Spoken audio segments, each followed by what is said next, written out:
Shalom Bapak Ibu Saudara-saudari yang terkasih di dalam Tuhan. Puji Tuhan, kembali lagi kita bersama-sama dalam ibadah raya online kita pada saat hari ini. Mari Bapak Ibu Saudara-saudari yang terkasih, kita luangkan waktu sejenak, kita tinggalkan persoalan kita, masalah kita, apapun yang sekarang kita kerjakan, kita tinggalkan dulu, kita akan memuji, kita akan menyembah Tuhan karena fokus kita kepada Tuhan saat ini. Mari Bapak Ibu, kita akan mulai ibadah kita dan kita akan menyembah Tuhan saat ini. Mari Bapak Ibu Saudara-saudari, saat ini kita akan memujikan pujian Engkau Bapa yang mengasihiku. Kita bersama-sama pujikan pujian ini dengan segenap hati kita, dengan segenap jiwa kita. Haleluya.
Ku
Yesus, Engkau sungguh baik, Engkau teramat baik di dalam hidup kami Tuhan. Kami bersyukur punya Allah seperti Engkau. Pada saat ini Tuhan, kami bersama-sama beribadah dan menyembah Engkau pada saat ini. Dari tempat kami masing-masing Tuhan, kiranya Engkau memberkati kami semua Tuhan. Engkau memberkati kami dimanapun kami saat ini berada Tuhan. Kami menyerahkan kehidupan kami dan saat ini juga kami menyerahkan ibadah kami ke dalam tangan kuasa-Mu Tuhan. Kiranya ibadah kami ini dapat menyenangkan hati-Mu saja Yesus. Terima kasih Tuhan, terima kasih Bapa. Kami akan lanjutkan ibadah kami di dalam nama Tuhan Yesus. Haleluya. Kita semua yang percaya katakan amin. Haleluya Bapak Ibu Saudara-saudari yang terkasih di dalam Tuhan. Kita masih penuh dengan sukacita, dengan semangat saat ini. Kita akan memuji Tuhan kembali. Kita akan pujikan dengan pujian Tuhanlah kekuatan dan mazmurku. Kita bersama-sama dengan penuh sukacita menyanyikan pujian ini. Haleluya. Tuhanlah kekuatan dan mazmurku.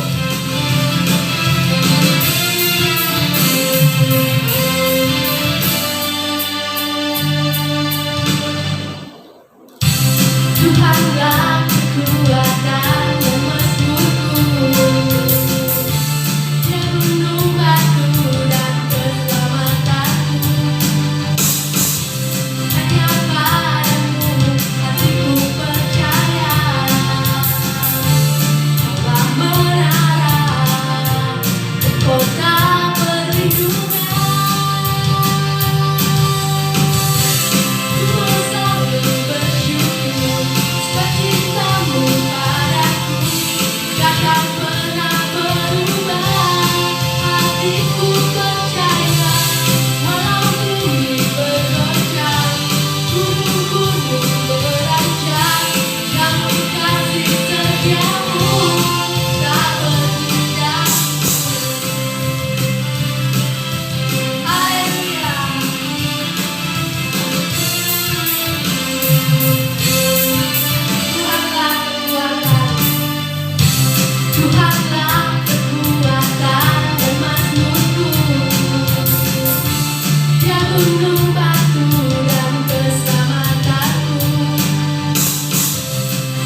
setia Tuhan tidak pernah pergi, tidak pernah luntur dari kita. Apapun yang terjadi dalam hidup kita, Tuhan Yesus tetap setia. Amin. Bapak Ibu Saudara-saudari yang terkasih di dalam Tuhan. Haleluya. Baiklah Bapak Ibu Saudara-saudari yang terkasih di dalam Tuhan, kini saatnya kita akan mendengarkan firman Tuhan. Tapi sebelumnya kita akan menyembah Tuhan terlebih dahulu. Kita akan pujian Kau terbaik bagiku.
Terima kasih Bapak Ibu Saudara-saudari yang terkasih di dalam Tuhan. Kini saatnya kita akan mendengarkan firman Tuhan.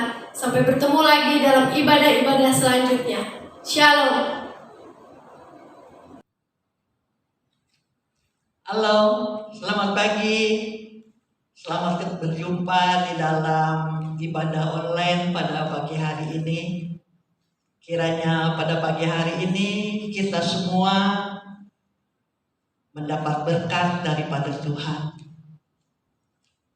Tanpa kita sadari, kita sudah ada di tengah-tengah bulan Desember.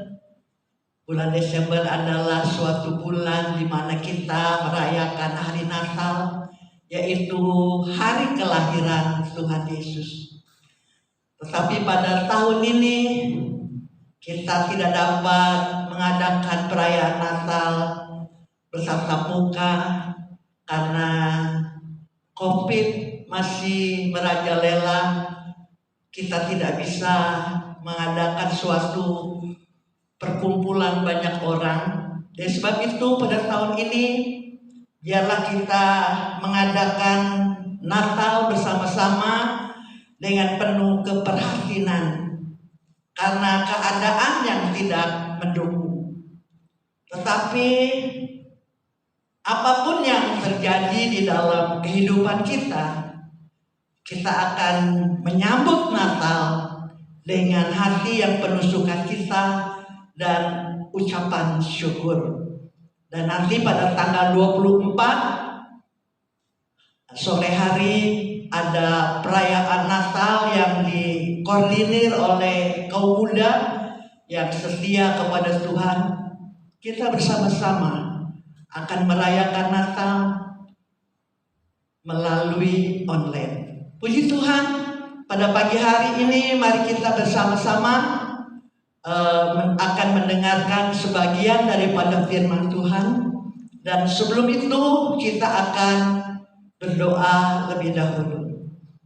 Bapa kami yang ada di dalam surga, kami mengucap syukur dan terima kasih buat pagi hari ini, di mana kami boleh bersama-sama mengadakan suatu ibadah online. Kami akan mendengar sebagian daripada firman-Mu. Kiranya Tuhan akan membuka hati kami, membuka pikiran kami, sehingga kami mengerti Tuhan akan makna daripada firman-Mu. Istimewa pada bulan ini adalah di mana kami mengingat akan kelahiran juru selamat bagi kami umat manusia. Tuhan, kami bersyukur, kami memuji Engkau, kami berterima kasih kepadamu Tuhan, karena Engkau adalah Allah kami yang baik. Tuhan, biarlah pada pagi hari ini firman Tuhan boleh menjadi rema dalam kehidupan kami, dan kami boleh dikuatkan, kami boleh mengerti di mana kami selalu akan dekat kepadamu ya Tuhan. Engkau pimpin, Engkau berkati firman Tuhan pada pagi ini dari awal sampai akhirnya. Terima kasih Tuhan, hamba serahkan firman-Mu hanya di dalam nama Tuhan Yesus Kristus. Haleluya, amin. Sidang jemaat yang kekasih di dalam Tuhan, pada pagi hari ini saya akan membawa firman Tuhan dengan tema tunas kebanggaan dan kehormatan. Kita akan baca bersama-sama di dalam kitab Yesaya pasal yang keempat ayat yang kedua. Pada waktu itu tunas yang ditumbuhkan Tuhan akan menjadi kepermaian dan kemuliaan, dan hasil tanah menjadi kebanggaan dan kehormatan bagi orang-orang Israel yang terluput. Tunas yang ditumbuhkan Tuhan. Apakah tunas itu? Tunas adalah tumbuhan baru yang keluar dari tunggul. Dan apakah tunggul itu? Tunggul itu adalah batang kayu yang dekat akar, yang pohonnya ditebang. Mengapa pohon itu ditebang? Mungkin pohon itu tidak menghasilkan buah. Mungkin juga pohon itu sudah tidak produksi lagi. Daunnya sudah mulai mengering dan berjatuhan, berguguran, dan cabang-cabang ranting-ranting sudah mulai mengering sehingga tidak berguna dan merusak pemandangan.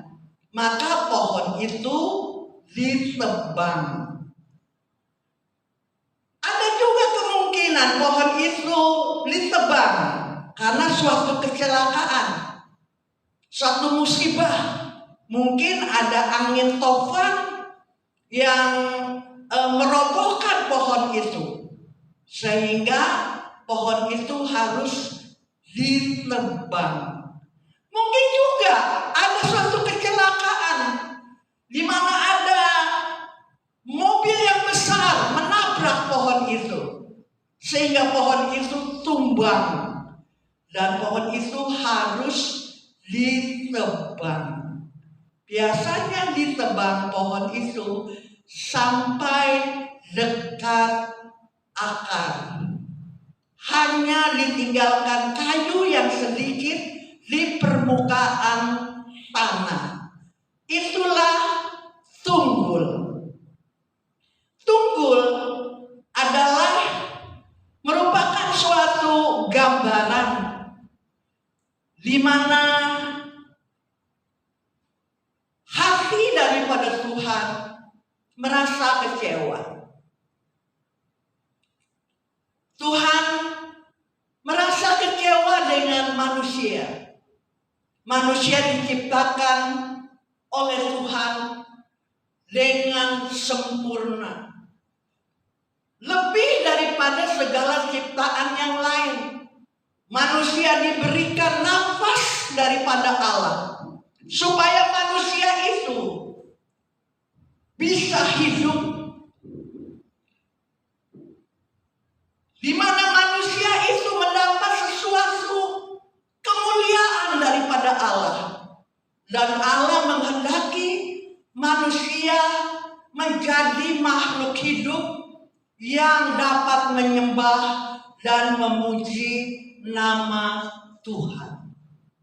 Tetapi amat disayangkan, ciptaan Tuhan yang sempurna itu telah jatuh di dalam dosa, di mana manusia harus terusir.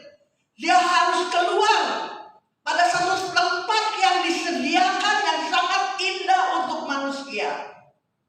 Dan dia tidak boleh tinggal di Taman Firdaus.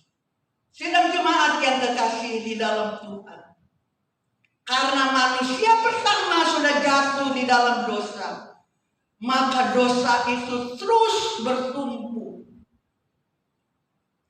Allah menantikan perubahan daripada manusia. Mungkin dengan caranya manusia keluar dari Taman Eden, maka manusia itu sadar dan dia ingin memperbaiki. Tetapi kenyataannya tidak. Dosa terus bertambah, bertambah dan bertambah. Sehingga Allah melihatnya sangat gigit, sangat marah. Karena manusia itu berbuat apa yang dia kehendaki sendiri. Sehingga Allah muak kepada manusia. Lalu manusia dihukum dengan air bah. Hanya 8 orang yang selamat, yaitu keluarga daripada Nuh, istri dan anak-anak dan mantunya. Bukan hanya air bah saja, bahkan Allah menghukum manusia dengan api dan belerang yang diturunkan dari langit, yaitu kota Sodom dan Gomora. Hanya 3 orang yang diselamatkan, yaitu Lut dan anak-anaknya. Sidang jemaat yang kekasih di dalam Tuhan, kenapa sampai Allah kelihatannya begitu kejam, menghukum manusia dengan air bah, dengan api dan belerang? Karena Allah bermaksud ingin memperbaharui manusia, supaya dengan jalan itu manusia akan bertindak dan berkelakuan dengan baik. Allah selalu menanti perbuatan manusia yang benar di hadapan Tuhan. Tetapi penantian Tuhan mengecewakan. Tetapi ada satu kesempatan bagi Allah pada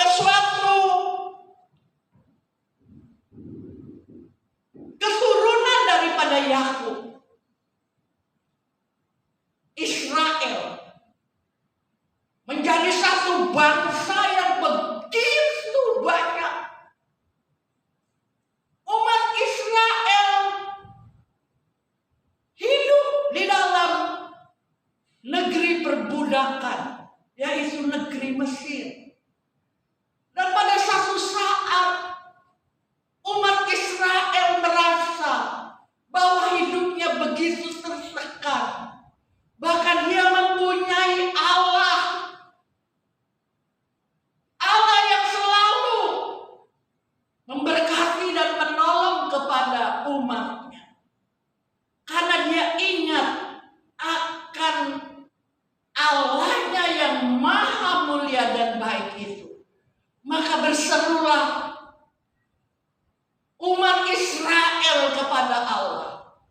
Itulah kesempatan yang Allah dapat dan menjadi suatu harapan bahwa manusia, umatnya yaitu Bani Israel, akan kembali ke dalam pelukan Allah. Dan sebab itu Allah memimpin, Allah memberikan satu jalan bahwa bangsa Israel dikeluarkan dari negeri perbudakan, lalu ditaruh di negeri perjanjian yaitu Kanaan, tanah yang subur, penuh madu dan air susu, di mana Allah menghendaki bangsa ini menjadi satu bangsa yang diberkati. Tetapi apa yang terjadi, sidang jemaat?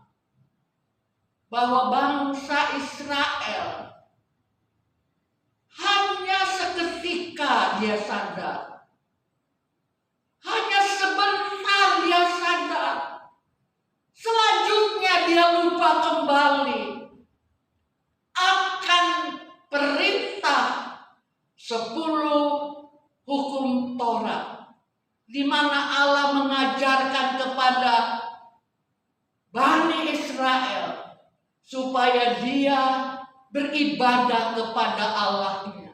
Jangan beribadah kepada patung, jangan beribadah kepada dewa-dewa, jangan membuat patung dan menyucikan hari Sabat.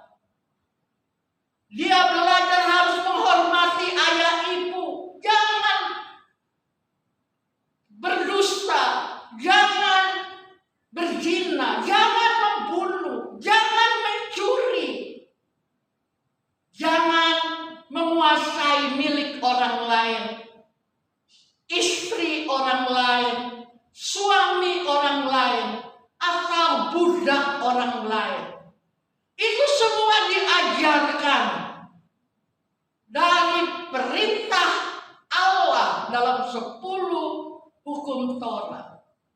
Tetapi Bani Israel, umat Israel, melupakan perintah Tuhan itu. Dia berbuat apa yang dia kehendaki sendiri. Dia melakukan apa yang dia mau. Dia menyembah kepada patung, dewa-dewa. Bahkan dia berani mengorbankan anaknya disembelih untuk menjadi suatu korban kepada dewa-dewa, kepada patung-patung yang mereka sembah. Sehingga Allah begitu murka. Allah begitu merasa tidak mau memperhatikan umat manusia, umat pilihannya, yaitu umat Israel. Sehingga Israel kembali dijajah oleh bangsa lain seizin Tuhan. Mereka tersebar, mereka diperbudak kembali karena perbuatannya yang tidak menyenangkan hati Tuhan. Bangsa Israel mempunyai suatu perbuatan yang segar tengkuk, bandel, maunya sendiri. Dan dia merasakan bahwa dengan perbuatannya dia akan merasakan penderitaan. Dan sebab itu sidang jemaat yang kekasih, Allah bernubuat kepada Imam Yesaya, yaitu pada waktunya tunas yang ditumbuhkan Tuhan akan menjadi kepermaian dan kemuliaan, dan hasil tanah menjadi kebanggaan dan kehormatan bagi orang-orang Israel yang terluput. Apakah artinya itu semua? Di dalam buku Yesaya pasal 9 ayat 5 dan 6, di situ dijelaskan arti yang sebenarnya dari nubuatan yang diberikan Yesaya, yang mengatakan, Yesaya 9 ayat 5 dan 6, dan seorang anak akan lahir untuk kita, dan seorang putra telah lahir untuk kita. Lambang pemerintahannya ada di atas pundaknya. Namanya disebut orang penasehat ajaib, Allah yang perkasa, Bapa yang kekal, dan Raja damai. Besar kekuasaannya, damai sejahtera tidak akan lenyap di atas tahta Daud dan di dalam kerajaannya, karena ia mendasarkan dan mengokohkan dengan keadilan dan kebenaran dari sekarang sampai selama-lamanya. Kecemburuan Tuhan semesta alam akan melakukan hal ini. Sidang jemaat, pada ayat yang terakhir di dalam Yesaya pasal 9 ayat 6, kecemburuan Tuhan semesta alam akan melakukan hal ini. Ternyata apa yang Tuhan Allah akan lakukan dengan nubuat yang disampaikan oleh Nabi Yesaya, itu karena kecemburuan yang besar di hati Tuhan Allah. Mengapa manusia yang diciptakan menurut peta dan teladannya dan telah diberikan nafas kehidupan dari roh Allah, dari nafas Allah, bukannya menyembah kepada Allah, tetapi menyembah kepada Baal-Baal, pada patung-patung yang dibuat oleh manusia. Ya, sebab itu Allah akan menjadikan hal ini, nubuatan ini akan terjadi supaya ada suatu perubahan yang luar biasa.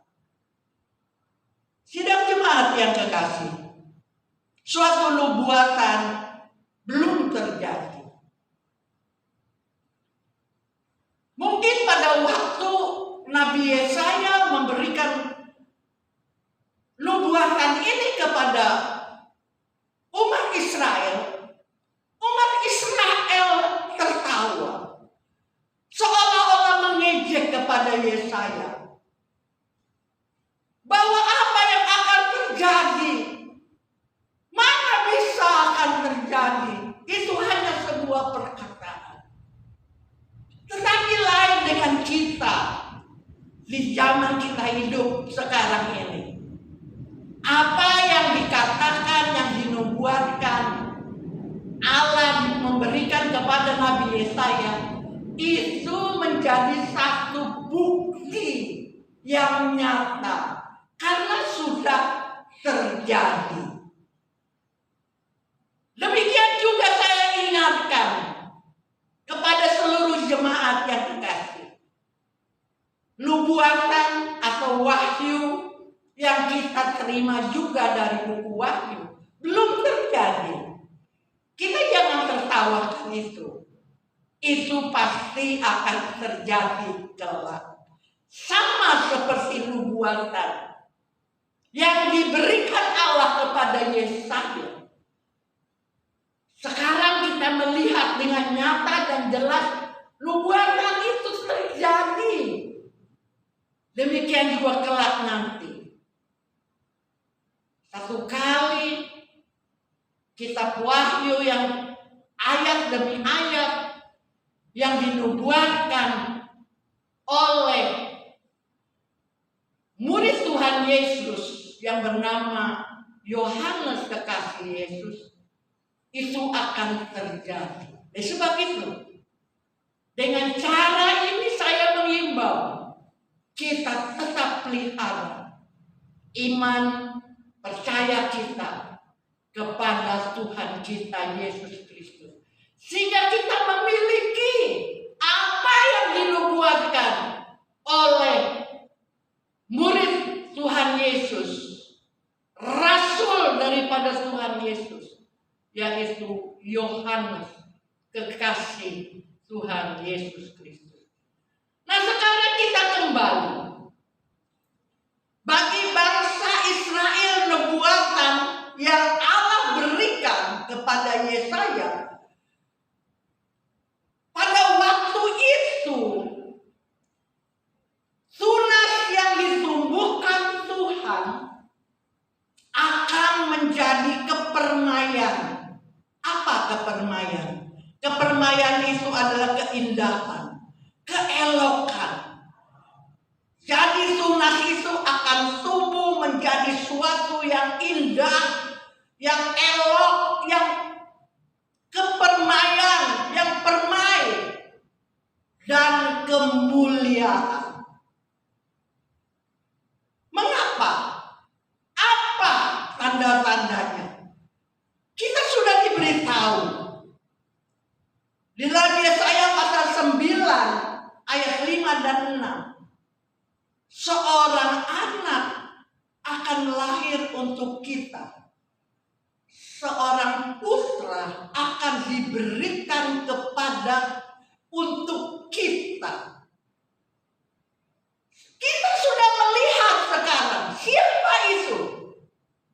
Dia adalah Tuhan Yesus Kristus yang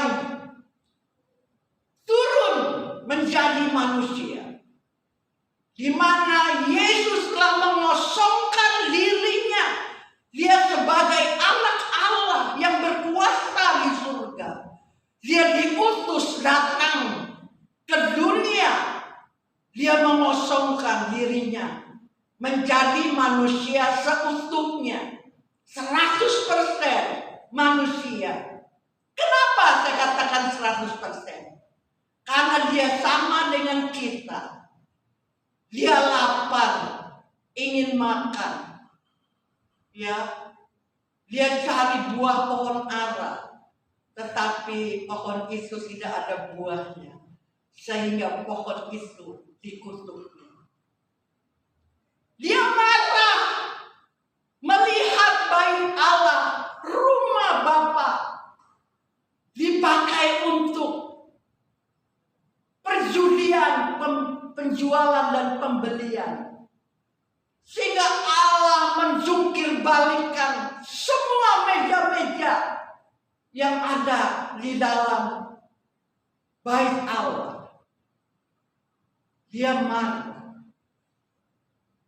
Dan Allah juga, Yesus juga merasa bahwa Dia ada rasa takut, ada rasa gentar, karena dia tahu besok pagi dia akan ditangkap, dia akan berhadapan dengan penguasa dunia, dan dia akan mengalami penderitaan sampai penderitaan. Yesus sebagai manusia rasa takut, sehingga dia berdoa di taman Getsemani. Keringatnya bukan keringat air, tetapi keringatnya adalah darah. Sidang jemaat yang kekasih, karena ada rasa takut di dalam hati daripada Yesus. Yesus manusia 100%. Tetapi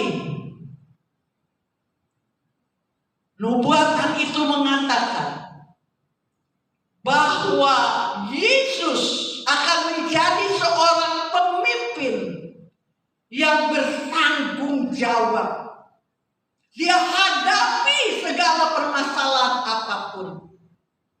Dia akan bertanggung jawab untuk tugasnya yang Bapa di surga sudah memberikan kuasa kepada Yesus sebagai juru selamat umat manusia. Dia adalah seorang pemimpin yang bertanggung jawab apapun yang dia hadapi. Lalu namanya disebut penasehat ajaib.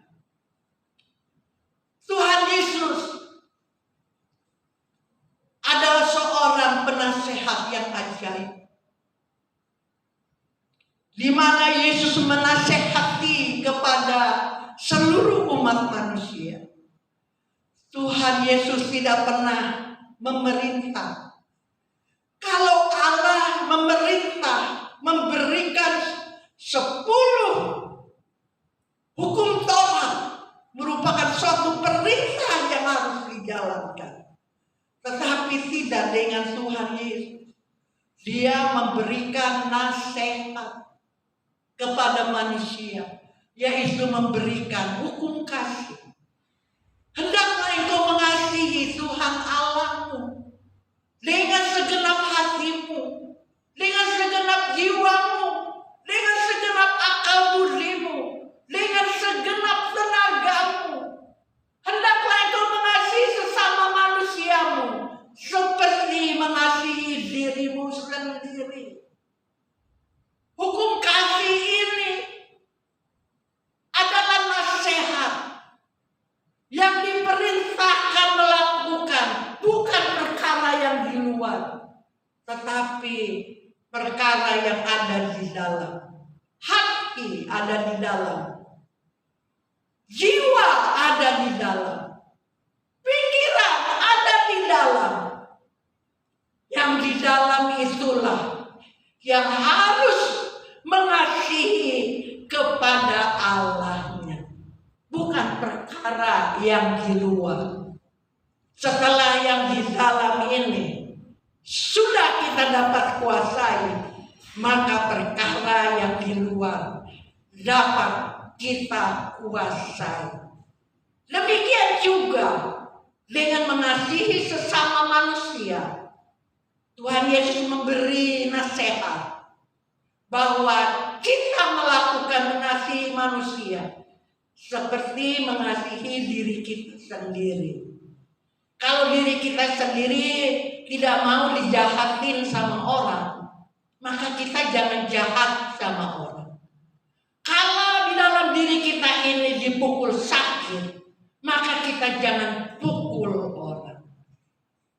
Jikalau kita tidak mau diperintah orang, kita tidak mau diperintah orang, maka jangan kita memerintah orang. Jadi segala sesuatu itu terjadi terjadi diri kita sendiri. Yesus menasihati supaya diri kita sendiri yang lebih dahulu dikuasai, yang lebih dahulu diperbaiki, baru kita keluarkan kepada orang lain. Itu nasihat yang luar biasa yang Tuhan Yesus berikan kepada manusia. Bukan itu saja, Tuhan Yesus adalah Allah yang perkasa. Saya sudah katakan bahwa Tuhan Yesus itu manusia yang ada rasa takut, rasa khawatir, rasa ngeri. Tetapi dia seorang manusia yang perkasa. Dia lakukan apapun. Dia berikan seluruh kemampuannya untuk kehendak Tuhan Bapa di surga boleh terjadi. Dia dengan segala keberaniannya dia hadapi, di mana dia menjadi pengganti korban dosa. Yesus menjadi domba grafirat. Yesus menjadi domba penghapus dosa sampai dia mati tergantung di atas kayu salib. Supaya apa? Supaya dia boleh memberikan jalan kehidupan bagi manusia. Supaya manusia jangan dikuasai oleh kebinasaan, kematian kekal. Tetapi Yesus menyediakan jalan melalui kematiannya untuk manusia beroleh keselamatan. Dia adalah Allah yang perkasa. Yesus adalah Allah yang perkasa. Dia berani melakukan apapun demi umat manusia. Dan Yesus juga adalah Bapa damai, Bapa yang kekal, di mana Yesus adalah Alfa dan Omega, yang awal dan yang akhir. Dia memberikan suatu kedamaian bagi manusia. Sebenarnya Allah sudah tidak mau lagi melihat kepada manusia, karena manusia sudah jatuh di dalam dosa dan dia hidup di dalam segala kemurtatan. Dia melakukan kenajisan di hadapan Allah. Tetapi Yesus adalah Bapa yang kekal. Dia memberikan Bapa kedamaian. Dia memberikan kedamaian kepada manusia, kepada Bapaknya di dalam surga. Dia memberikan suatu pertemuan kembali. Manusia boleh berjumpa dengan Bapa melalui Tuhan Yesus Kristus. Kita bersyukur bahwa Yesus boleh mendamaikan kita dengan Bapa di surga. Tuhan Yesus adalah Bapa kekekalan, Alfa dan Omega. Dia tidak pernah berubah. Dia selalu menyatakan kebenaran kepada umat manusia. Dan Yesus adalah Raja Damai. Dia memberikan kedamaian kepada umat manusia. Inilah mengapa tunas yang disumbuhkan Tuhan Allah akan menjadi kepermaian dan kemuliaan. Karena melalui tunas itu, manusia yang harusnya binasa mendapat keselamatan, kesejukan, kedamaian, di mana hidupnya selalu dilindungi dan dipelihara oleh Tuhan Yesus. Sehingga di dalam kehidupan seorang anak Tuhan yang percaya kepada Tuhan, dia merasa keindahan, dia merasa keelokan, dia merasa kepermaian dan kemuliaan Tuhan kita rasakan di dalam kehidupan kita. Sidang jemaat yang kekasih di dalam Tuhan, tunas yang disumbuhkan Tuhan akan menjadi kepermaian dan kemuliaan. Inilah poin yang pertama.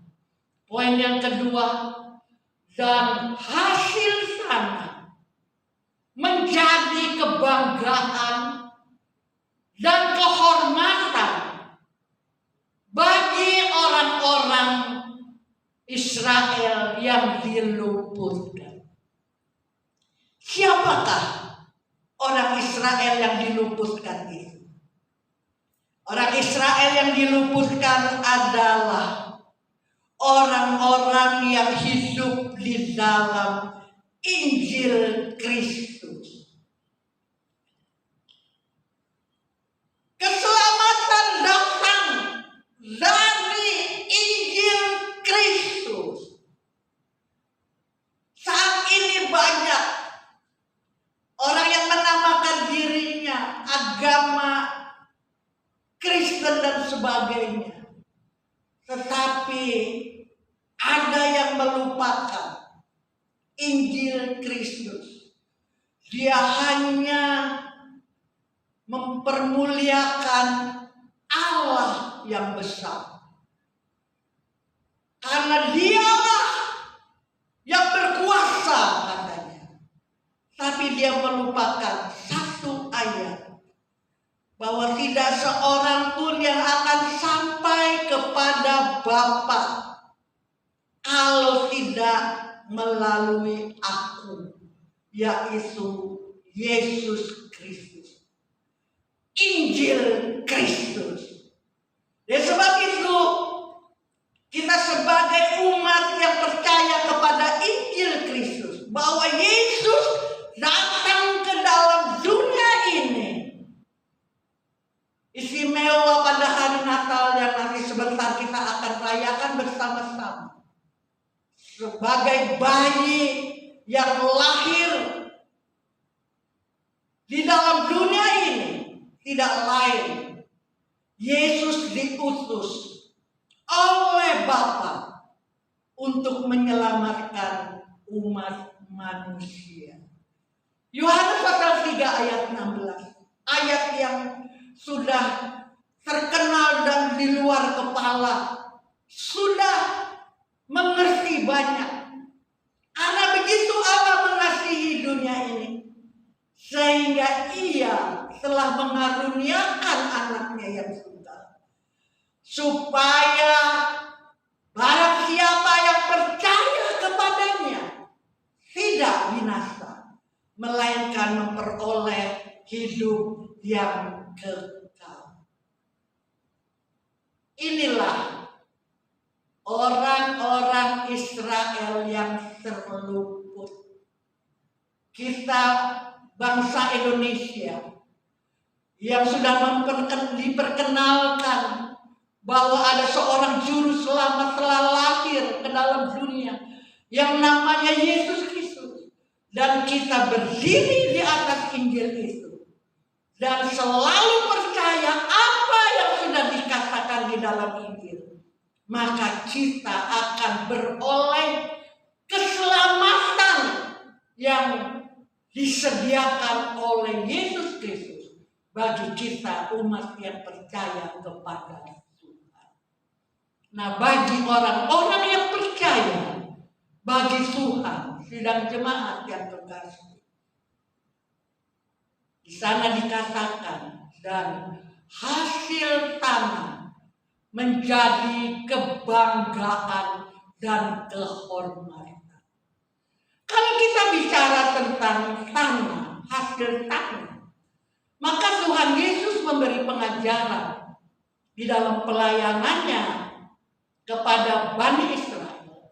Dia memberikan perumpamaan seorang penabur, di mana seorang penabur menabur benih. Benih itu jatuh di pinggir jalan, tanah yang keras karena diinjak-injak sebagai jalanan, maka benih itu tidak dapat masuk dan benih itu dimakan oleh burung-burung sehingga lenyap, tidak tumbuh di tempat itu. Lalu ada benih yang jatuh kepada semak-semak duri. Benih itu tumbuh tapi tidak bisa besar karena dia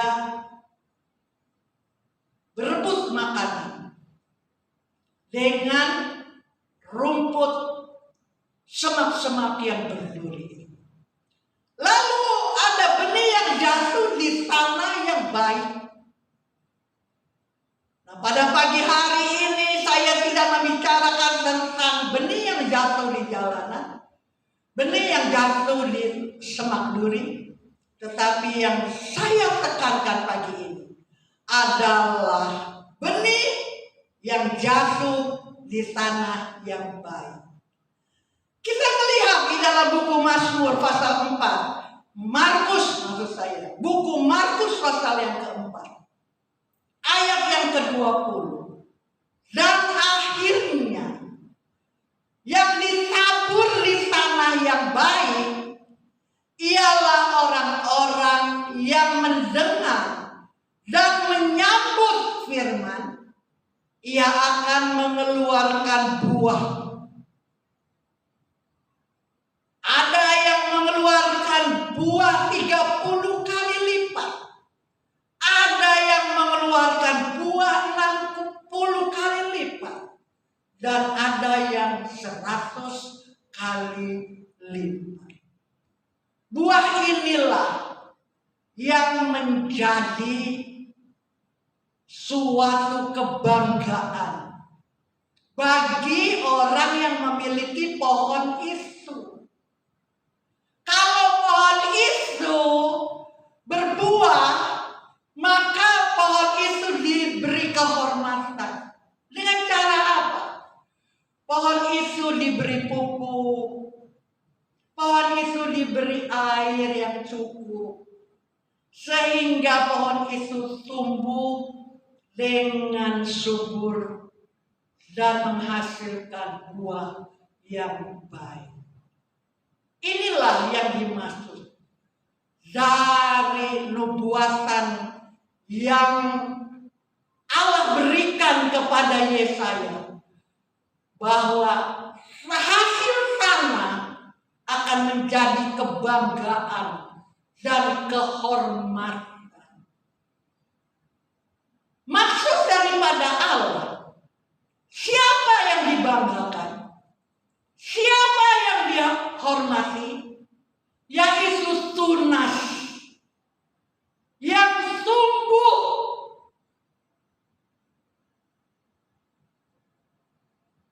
tanaman baru di atas tunggul. Siapakah itu tunggul yang dimaksud? Kita lihat di dalam buku Yesaya pasal yang ke-11 ayat 1. Di situ suatu tunas akan keluar dari tunggul Isai, dan aruk yang akan tumbuh dan pangkalnya akan berbuah. Sidang jemaat yang kekasih. Jadi tunas yang dimaksudkan Tuhan yang akan disumbuhkan Tuhan Allah di atas tunggul, tanaman baru yang keluar dari tunggul. Tunggulnya itu sudah dikasih tahu, yaitu Isai. Siapakah Isai? Isai adalah ayahnya Daud. Raja Daud adalah seorang raja yang dibanggakan amat sangat oleh Allah di surga. Karena apa? Karena Daud begitu menyerahkan dirinya total kepada Allah. Seluruh apa yang dia kerjakan, dia serahkan semuanya kepada Allah. Oleh sebab itu, Allah berjanji bahwa tunas yang disumbuhkan Tuhan di atas tunggul daripada Isai, yaitu keturunan silsilah dari Raja Daud. Dan itu terjadi, sidang jemaat, bahwa Yesus ada di keturunan yang terakhir dari Raja Daud. Ditaruh di situ karena Yusuf adalah keturunan silsilah Raja Daud. Dan orang zaman dulu kalau dia mengambil tunangan bukan dari bangsa lain, dia juga harus menjadi silsilah yang sama. Jadi Maria juga adalah keturunan Daud. Jadi Yesus Kristus, dia berkata, segala kemuliaannya tidak akan dilupakan di atas tahta Raja Daud di dalam kerajaannya. Sidang jemaat yang kekasih, itulah yang dibanggakan oleh Allah. Hasil tanam dari tunas yang disumbuhkan oleh Tuhan saat ini terjadi. Kita melihat seluruh dunia, banyak orang yang diselamatkan di dalam kemuliaan dan kebesaran Yesus. Mereka menjadi suatu anak-anak Tuhan yang memuji dan memuliakan nama Tuhan. Tidak terhitung banyaknya di seluruh dunia. Saat ini banyak orang-orang yang memuji dan memuliakan Allah melalui Tuhan Yesus Kristus. Tuhan Yesus Kristus menjadi satu kebanggaan daripada Bapa di surga. Apa yang sudah direncanakan oleh Allah Bapa di surga menjadi satu kenyataan, bahwa berita keselamatan sebagian besar dunia telah menerimanya, dan banyak orang-orang yang memuliakan dan memuji Allah kembali, sehingga manusia tidak merasa malu datang kepada Allah Bapa, karena Dia, yaitu Yesus Kristus, memohon kepada Bapa supaya diturunkan Roh Kudus menjadi seorang penolong yang lain, yang menolong manusia. Karena Yesus tahu, karena Yesus sudah menjadi manusia, bahwa manusia itu rapuh adanya. Dia perlu seorang penolong yang lain yang menyertai hidupnya, yaitu Roh Kudus. Melalui Roh Kudus ini, sidang jemaat yang kekasih, satu kehormatan yang besar yang Tuhan Yesus berikan kepada kita manusia, sehingga kita juga boleh menjadi umat Tuhan. Hasil tanahnya, pelayanannya, kehidupannya menjadi suatu kebanggaan bagi Tuhan. Kita bisa membawa seluruh keluarga kita mencintai Tuhan Yesus, sehingga keluarga kita semuanya memuji dan memuliakan Tuhan. Dan dengan cara seperti itu, kita dibanggakan oleh Tuhan Yesus. Dan Tuhan Yesus juga dibanggakan oleh Allah. Dibanggakan oleh Allah Bapa. Dan Allah Bapa juga membanggakan kehidupan kita. Jikalau kita hidup seturut kehendak perintah daripada Tuhan kita Yesus Kristus. Sidang jemaat yang kekasih, tunas yang ditumbuhkan Tuhan Allah saat ini menjadi satu kepermaian, keindahan. Pada hari Natal seluruh dunia sampai ke kutub utara, ke kutub selatan, mereka memperingati kelahiran Yesus, di mana Yesus menjadi manusia, menjadi pembimbing kita umat manusia, supaya kita kembali ke asal kita, yaitu ciptaan yang baru daripada Allah. Diberikannya napas daripada Allah di dalam kehidupan kita, sehingga apa yang kita tarik dari udara memang oksigen yang kita terima, tetapi di dalam oksigen itu ada kehidupan, sehingga kita menjadi satu pengharapan melalui tunas yang tumbuh menjadi kepermaian dan kemuliaan, dan hasil tanahnya menjadi kebanggaan dan kehormatan bagi orang-orang Israel yang luput. Kita inilah yang sudah diluputkan Tuhan dari kebinasaan, kita masuk ke dalam kehidupan. Luar biasa sidang jemaat yang kekasih.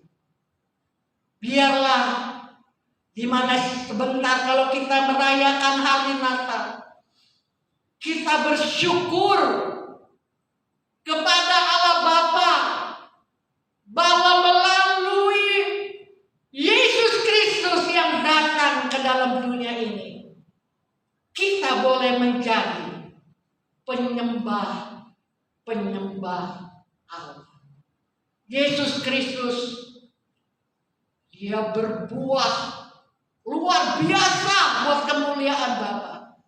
Kita juga umat yang percaya kepadanya, kita juga mengeluarkan buah yang luar biasa. Buah-buah itu bermacam ragam. Kita lakukan semua apa yang kita dapat lakukan untuk kemuliaan dan kebesaran nama Tuhan Yesus Kristus. Tunas menjadi kebanggaan dan kehormatan bagi kita manusia yang tadinya sudah tidak dilihat oleh Allah Bapa di surga karena perbuatan-perbuatan laknat yang dibuat oleh manusia, tetapi sekarang sudah dikembalikan oleh lahirnya Yesus Kristus, Juru Selamat, di mana Dia memberikan perdamaian kepada Bapa kita di dalam surga, dan kita mempunyai pengharapan baru. Mari kita berjalan pada hari-hari yang akan datang. Biarpun apa yang kita hadapi, permasalahan, yang berat dengan suasana yang mencekam bahwa COVID-19 ini bukannya menurun tetapi menaik, di mana Jakarta menjadi zona merah. Tetapi kita mempunyai pengharapan. Apapun yang terjadi di dalam kehidupan kita, kita ada seorang juru selamat yang selalu membimbing, menolong, dan memelihara hidup kita. Puji akan nama Tuhan. Biarlah bulan Desember ini, setiap hari kita selalu mengingatkan Yesus sudah lahir ke dalam dunia untuk kita. Tunas yang ditumbuhkan oleh Tuhan Allah akan menjadi kepermaian, keindahan, keelokan, kemuliaan, dan hasil tangannya akan menjadi kebanggaan dan kehormatan bagi kita semua, anak-anak Tuhan yang sudah percaya kepadanya. Puji Tuhan. Pada pagi hari ini kita sudah diingatkan bahwa tunas yang Tuhan tumbuhkan sudah menjadi juru selamat bagi kita. Dan kita boleh menjadi orang-orang yang berbahagia dan bersukacita di dalam Tuhan Yesus Kristus. Amin. Firman Tuhan sampai di sini dan mari kita akan berdoa untuk firman Tuhan. Bapa kami yang ada di dalam surga, kami mengucap syukur dan terima kasih kepada Tuhan. Nanti tanggal 24 sore kami akan bersama-sama mengadakan ibadah Natal. Kami akan menyambutnya. Kami akan menerimanya. Kami akan merayakannya bersama-sama dengan penuh sukacita di dalam Tuhan Yesus Kristus. Tuhan, biarlah perayaan Natal tahun ini kami tidak bisa mengadakan satu persekutuan bersama-sama karena tidak diizinkannya kami mengadakan kerumunan banyak orang. Tetapi kami akan bernatalan di dalam keluarga kami masing-masing. Biarlah Natal itu menjadi suatu Natal yang mendatangkan makna yang besar, bahwa Yesus mau datang di dalam keluarga kami. Bukan hanya kami sendiri yang diselamatkan, tetapi seluruh keluarga kami diselamatkan dengan lahirnya Tuhan Yesus Kristus di dalam keluarga kami masing-masing. Terima kasih Tuhan. Pagi ini kami mendengarkan sebagian daripada firman Tuhan. Hanya sebagai suatu dasar akan kedatangan Tuhan. Yesus Kristus sudah dinubuatkan 6.000 tahun yang lalu. Sampai Tuhan Yesus datang. Dan apa yang dinubuatkan Allah itu terjadi. Dan kami rasakan pada zaman modern ini. Tuhan, terima kasih Bapak. Biarlah apa yang kami sudah dengar, nubuatan-nubuatan dari firman-Mu menjadi suatu pelajaran bagi kami. Bahwa Engkau memberikan wahyu bagi kami. Supaya kami percaya, kami akan melaksanakan. Supaya kami dapat menerima berkat daripada wahyu itu. Dan kami mendapat hadiah. Dan kami dapat melakukannya. Terima kasih Tuhan. Biarlah firman Tuhan pada pagi hari ini menjadi rema dalam hidup kami. Kami menambah pengetahuan kami tentang Tuhan Yesus datang ke dalam dunia ini.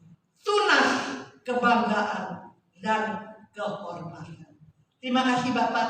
Kami tutup firman Tuhan pada pagi ini hanya di dalam nama Tuhan Yesus Kristus. Dan kami tidak lupa berdoa untuk negara kami Indonesia Tuhan. Terima kasih kami ucapkan. Segala sesuatu Engkau telah menyelesaikannya dengan baik. Dan kami percaya COVID-19 juga akan diselesaikan dengan baik atas pertolongan daripada Tuhan kami, Yesus Kristus. Terima kasih. Dan kami tutup ibadah online pada pagi hari ini hanya di dalam nama Tuhan Yesus Kristus. Mari kita angkat tangan. Kita akan menerima berkat pada pagi hari ini. Seluruh sidang jemaat di mana Anda berada, terimalah berkat, kasih karunia, damai sejahtera, dan sukacita yang melimpah. Semua ini diberikan oleh Allah Bapa melalui Tuhan Yesus Kristus dalam persekutuan Roh Kudus yang selalu menolong, melindungi, dan memelihara hidup kita dari hari ini sampai Maranatha, Tuhan Yesus datang yang kedua kalinya. Kita semua mengucapkan amin. Tuhan memberkati.